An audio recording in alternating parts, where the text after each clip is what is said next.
All right, folks. Eckhart here, Flight Operations 1. In case you missed the first session, I thought I'd record this just to catch you up. Try to make each lesson so pretty extensive and comprehensive course. We're preparing you to take the FAA private pilot written test, so we have a lot of material to cover.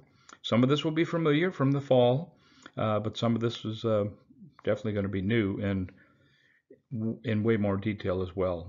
And the fall was an overview. Now we get into the particulars.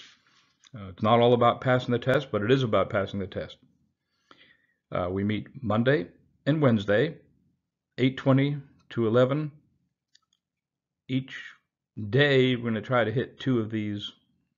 Go to Google Classroom and look up the flight operations syllabus, and you'll see. For example, today we did introduction to navigation and then advanced chart reading. So it's pretty intense. I'm going to treat you like adults. I can't tell you every little detail that you'll need to know, but you need to spend a little bit of your own curiosity in researching some of these things as well. Primary lectures, questions, and discussions, hopefully. I'm going to be grading on discussion and class participation as well. There'll be an exam after each session. And that's an exam to determine whether or not you're actually learning, but also to prepare you for the test. Exam questions and quiz questions are right out of the FAA written test. So when you get around to taking the test, it should be a familiar experience somewhat. Also require a 3-page essay, but you can read all that on the report, on the syllabus rather. These are mandatory curriculum topics, but if we fall a little bit behind, we have some time built into it to make up some of the things. So, introduction to navigation, chart reading, you guys are good at that already. You understand this. But we come to VOR and GPS navigation, weight and balance calculation. Some of this stuff is going to take a little extra time and may take more than one session. But that's fine, just so you're aware. All right, we'll start with charts and pilotage.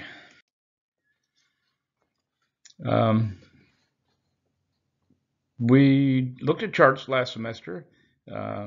Look a little more detail about it, but why do we use charts? We use it for pilotage. Pilotage is simply navigation by reference to the ground.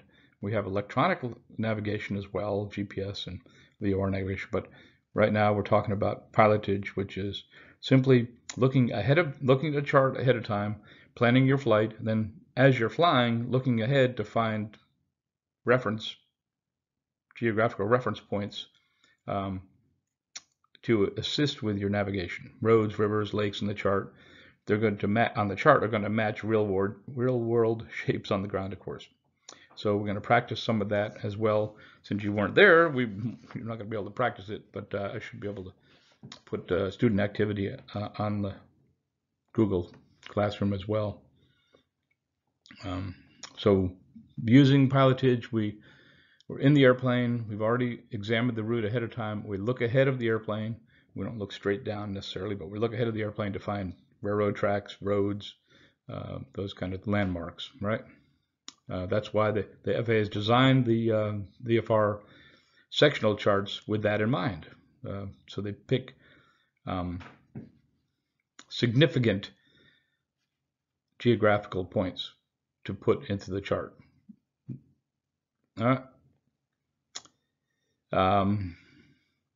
So we'll do the student activity. In your spare time, you can pause this video and go to that if you wish. Now there's a variety of cultural features which can make some great landmarks, lakes,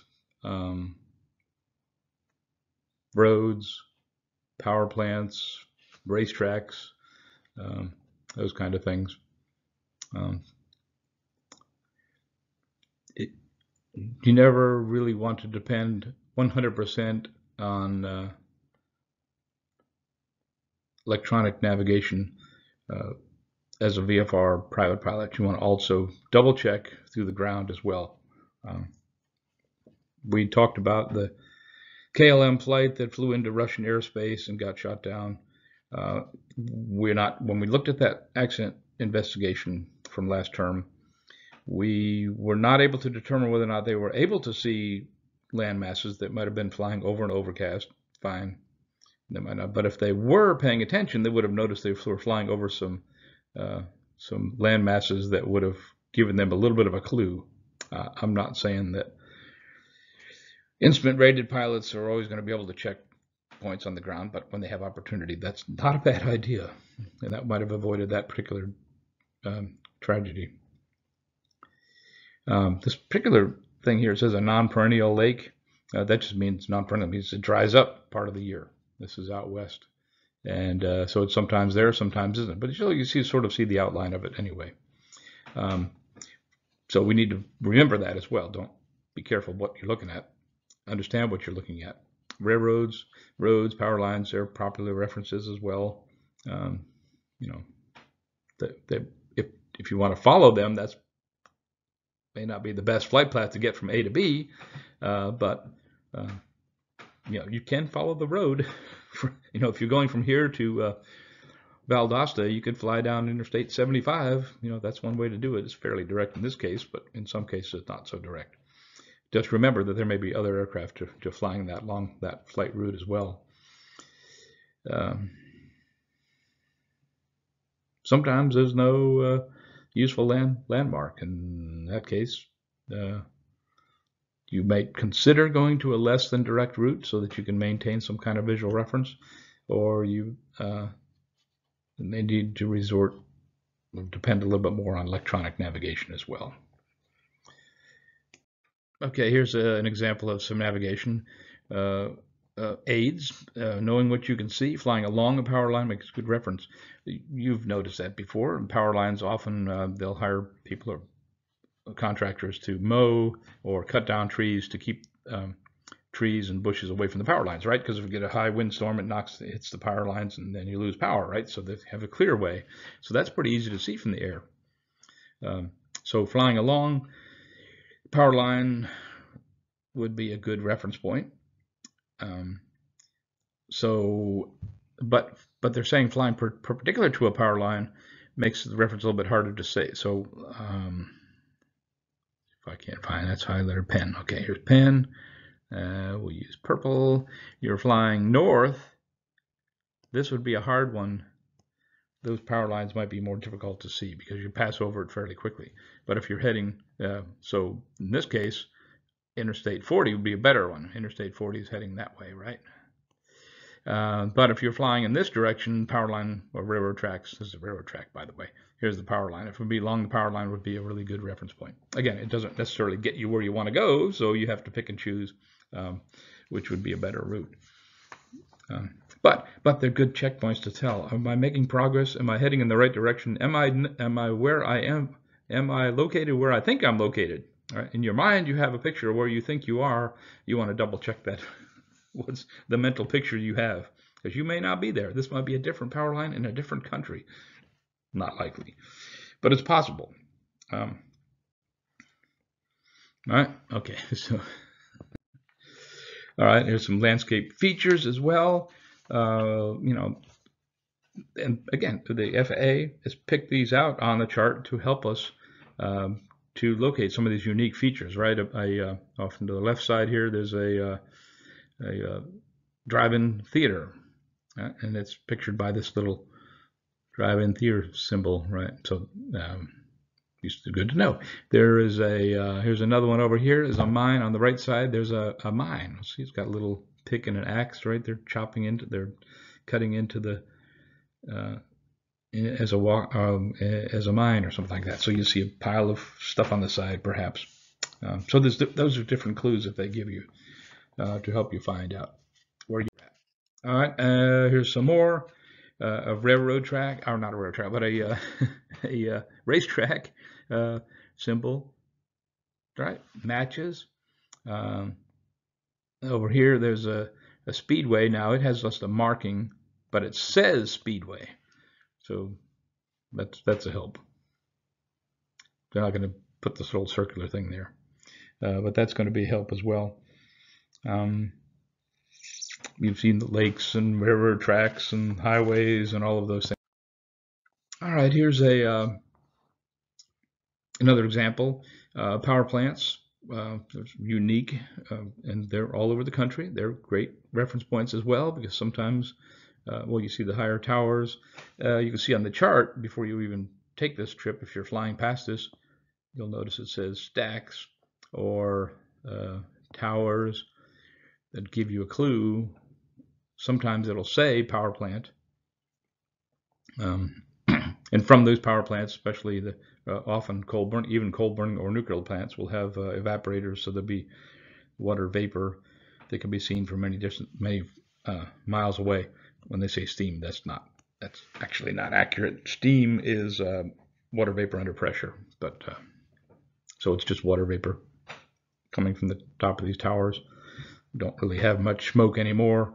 The EPA has reduced the amount of smoke that comes out of power plants, but they can be seen from many miles away.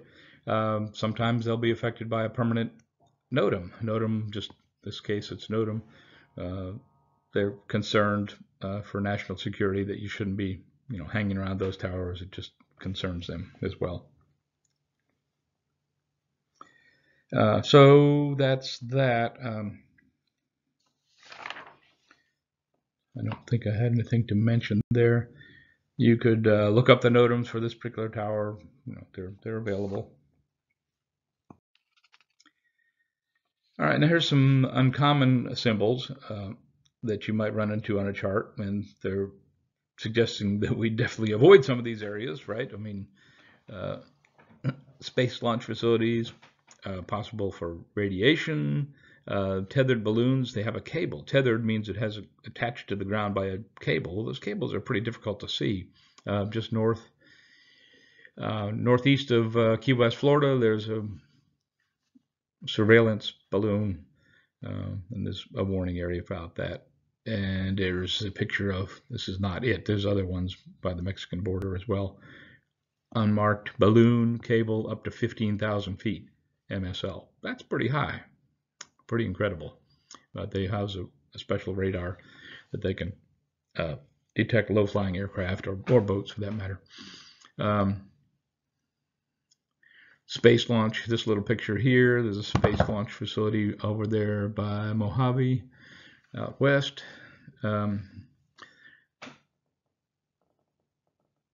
We have, well,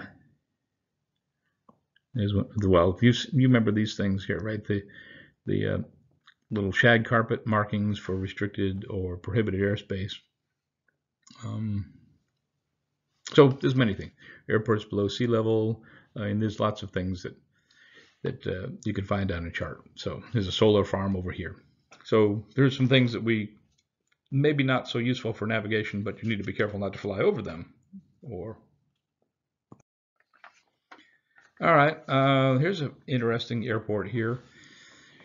And again, we're just sort of looking through the charts.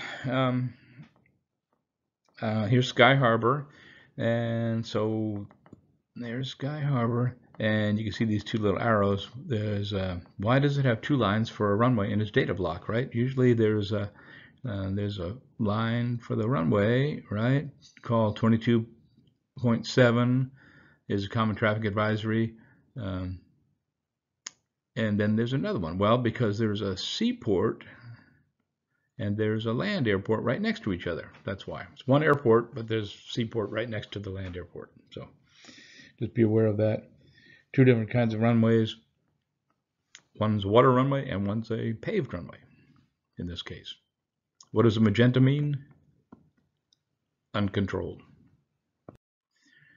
Here's a picture of it, by the way. There's the hard surfaced runway is that right there. This little thing here. And then the water runway is out here. There's a runway that goes this way, and then there's a runway that goes like that. That makes sense. So just for grins, they put that on the chart.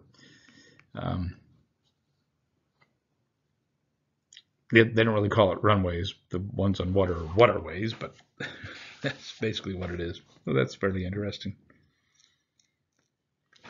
And you can look that up. Just do a search if you wish. All right, but then there is navigation by electronic navigation. There's navigation by VOR, and that's what this blue circle is here. That's the compass rose related to this particular VOR, and the chart legend tells you which kind of navigation facility it is. And we don't really need to get into that totally right now, but VOR symbol, it gives you the VOR symbol. So VOR DME, VOR, plain old VOR. Well, this is just a VOR VORTAC. It's got that symbol, right? So we can tell what kind of VOR it is. They're all functionally, for you as a private pilot, they're all going to be functionally about the same. Won't really make much difference, but you'll use that for navigation. Compass rose is oriented to magnetic north. All right. Has degree markings. Little bit hard to see here, but there's 090. That's B east, and I think that's 270. 270 degrees, which is west, and then north is right there is 0. So there's north. That makes sense. Okay, you'll notice it's not pointed straight up, right? Well, that's because there's magnetic variation in this particular part of the country. And it's just a small excerpt of the chart, so you can't see where the magnetic variation line is. Right. So, okay. Data block gives you the frequency and the Morse code identifier. That's the data code Fort Dodge 113.5. That's you tune into the navigation facility, and there's what it looks like. So I think the point that they're trying to make here on the chart is that is something you can see. You can detect it as well, and we'll talk more about VOR navigation.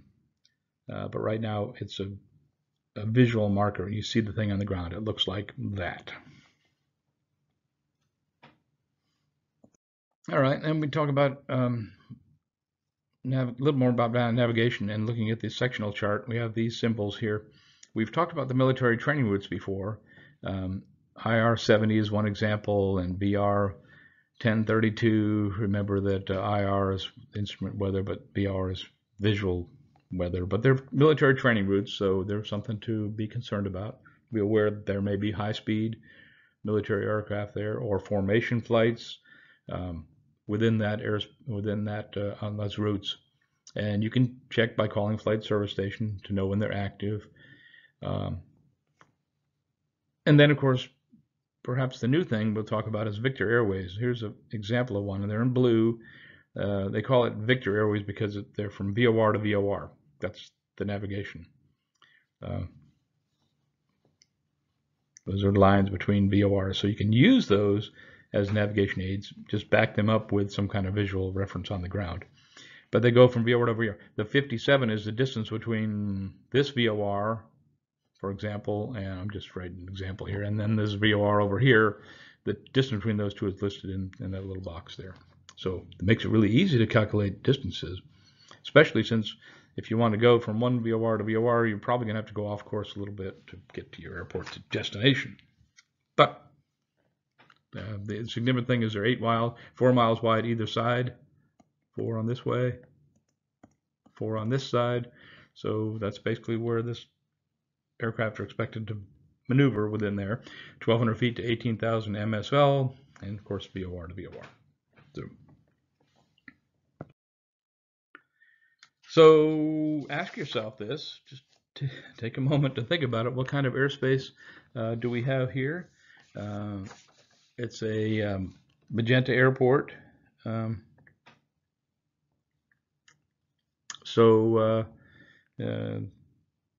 I don't see any shading or any lines around it, so it's Class G. There's a faded magenta ring around this one. So what airspace is that? That's Class E. Inside, it's 700 feet. Outside, it's 1,200 feet. It starts Class G, or Class E, rather. I said, like my handwriting. There we go, Class E. Then there's the dash line, this dash blue line here. What does that signify? Maybe you didn't know this. It's Class D. Class D airspace. And again, if you're not sure, then that probably needs to be memorized. But if you're not really sure, you can go to the chart legend and explains those airspace markings. It doesn't explain what you need to do in those markings. You notice it's this particular airport is got a blue airport symbol, so it means it does have a control tower, so that's a clue. And it's blue Class D. Yeah, you have to get permission to fly into there. Okay. So now we have special use airspace.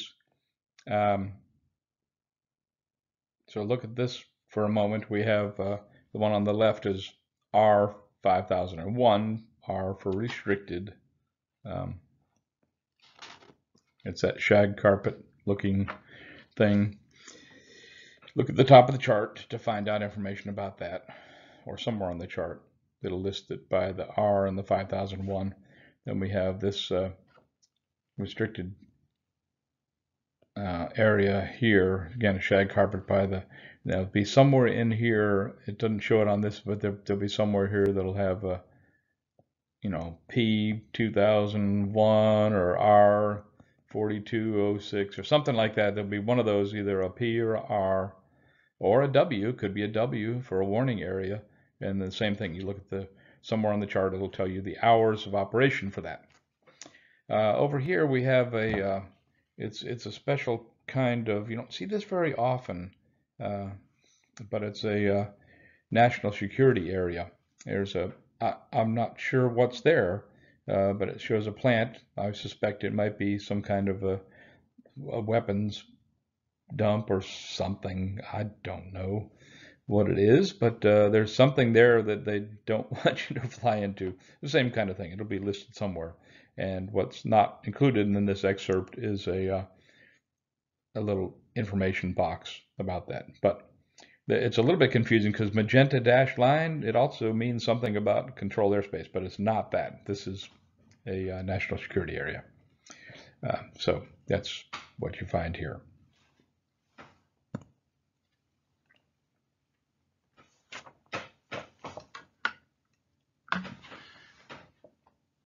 So in the previous slide, knowing what airspace, what special use airspace you can fly into and when you can fly into it would be found on the back of the chart or the top of the chart. It'll look like something like this. Sometimes it's lengthwise across the top of the chart. And you just find the, whatever the code was, you look it up. There's a little bit of a help is that, okay, there's blue codes and then there's magenta codes, right? So other than that, you just look it up, find out, and it'll tell you the frequencies, but the controlling agencies, time. Okay, that's important. Time of use. When can I fly? When is it being used? When is it not? But there's also altitudes as well. Altitude. Okay, well, if I'm going to be below it, there's 3,000 feet. I'm going to be below that. I reckon I could fly through there, right? So you're not in that airspace. That would be helpful. All right, so now we have just questions to ask. Identify the meaning of the symbol, discuss the features would impact the flight planning. So just answer the question. I'll give you a moment. You can pause it if you don't know to look it up. Take it seriously because these are typical questions from the FAA. So here's a symbol as well. How could this symbol, you see where the arrow is pointing, what does 1562 mean? You'll think about it for a second.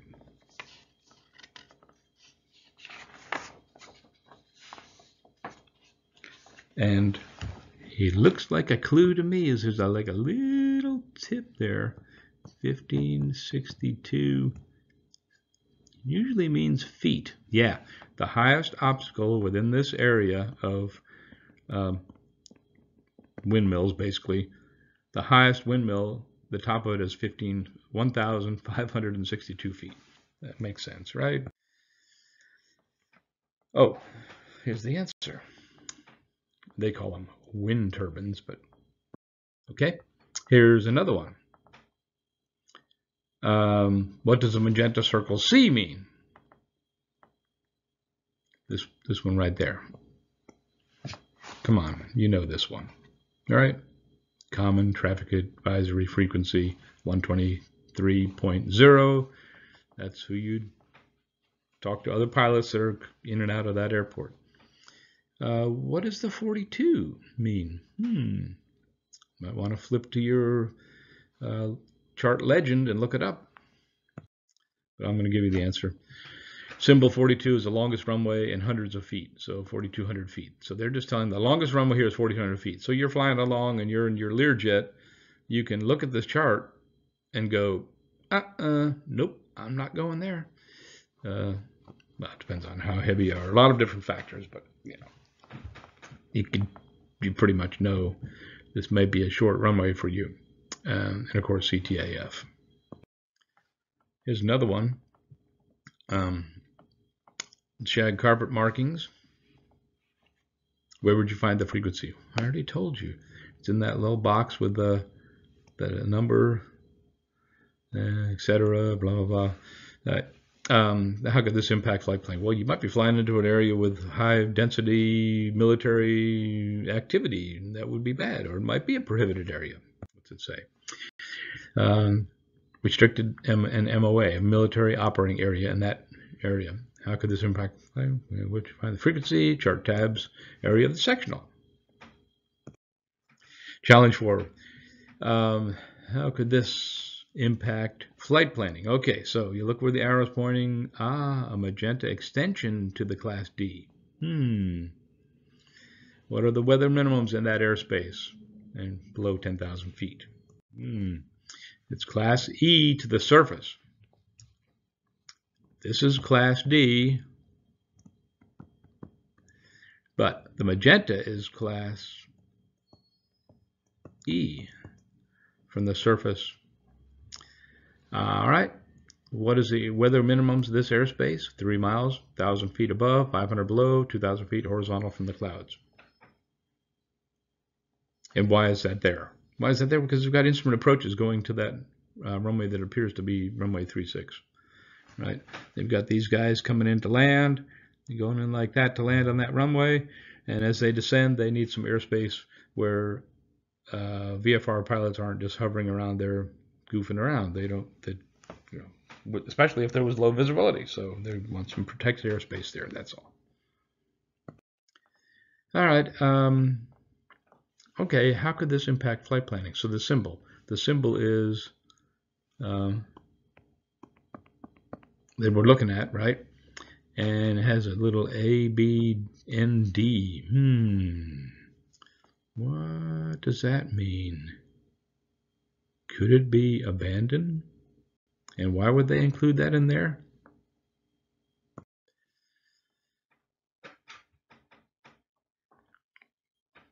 You can read. Read.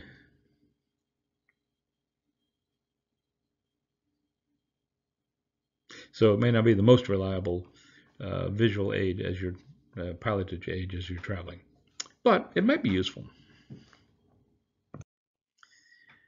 Okay, now we have this little dashed line here. That's interesting. A little line there, right? It's just connecting this VOR. I'll go to the next slide. It's connecting that VOR with the frequency box. Look at all the congestion in this picture here. Where are you going to put the VOR frequency box? They're just connecting a label with the symbol that they're separated from. Just clutter. Reduce the amount of clutter. Okay, now we have another kind of chart. We have sectional charts. We talked about that. We haven't talked much about terminal charts. But a terminal area chart is more detailed for a really congested area. Atlanta has one, and I think it's on the board in the back of the room. Yes, I'm pretty sure I have one back there. So it's just more detailed because there's a lot of information on that chart that would be handy if you're just traveling around. And we use that. That's probably the primary chart you'll use for flight training, because pretty much everywhere you got to go in the beginning of it anyway is going to be within that chart. Now, part of flight training is doing cross-country flights, and yeah, you'll need the sectional chart for that. But the terminal area chart's very handy. They're twice the scale, which is important to know.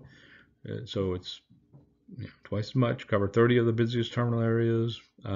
Paper charts or electronic charts. You can download those as well. And on the back of the chart, some of them have the special flight rules is depicted on it. And some of these really big airports require specific training prior to going within that area, which is interesting.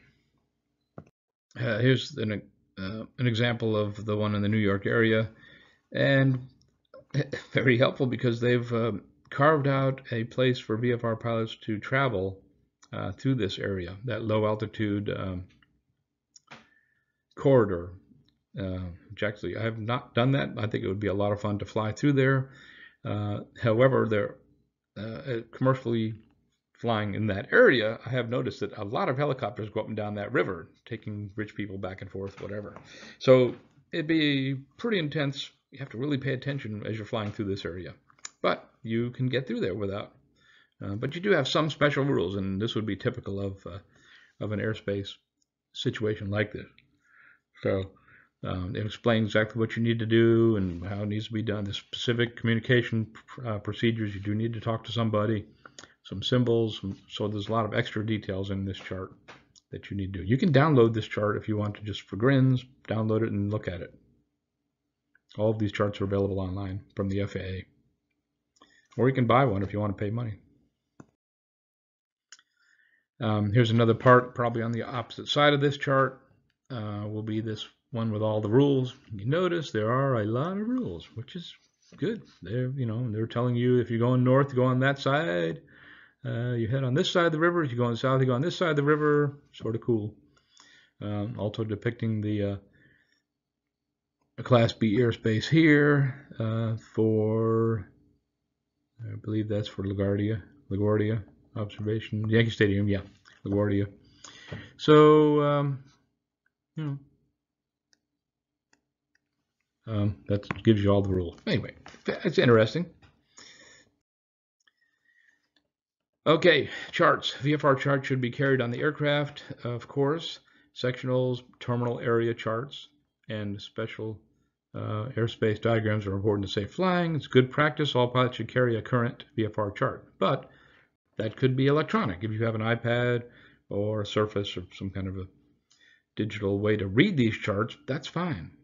But there are more rules for that. They have to be charged to a certain percentage before you can legally fly using these things. They call them electronic flight flags, but so these things are necessary. You must have these, and they must be up to date as well. They do expire. Charts need to be current. FAA publishes updated sectional charts every 6 months. Changes, although between those times, that's why you check your NOTAMs, notices to airmen, because things do change, and those things are only found in the NOTAMs. They don't publish the chart when needed. They publish them every 6 months. So first it turns into a NOTAM, then they have it published in the chart supplement every 56 days, and finally the change appears on the appropriate sectional chart eventually. All right, pilots must update their electronic flight bags as well, your iPad or Surface. Even for digital products, it's not updated. Every change is not updated. So anyway, there's an example of effective dates for charts. Okay, so if we have time, we would have done this one. Since you're doing this online and not in the classroom, you have plenty of time, right? You have nothing else to do, right? You have no other classes in high school, right? This is the only thing you do, right? Anyway, I know you guys are busy. I get it. Guys and gals are busy, but okay. Complete the student activity 3 by selecting some VFR reference points to create a safe and interesting flight. So you're probably not going to have the sporty sectional chart, but we'll use, hopefully you've downloaded a Atlanta sectional chart, and then we can use that to pick a chart. After you pick that, we can discuss it in class at some time in the future. Okay, so that's it for this lesson. There's a quiz, but it's an in-class quiz, so you're going to have to do that quiz next class session. Just stay a little bit later or earlier and try to keep up with the studies. Thanks. Bye.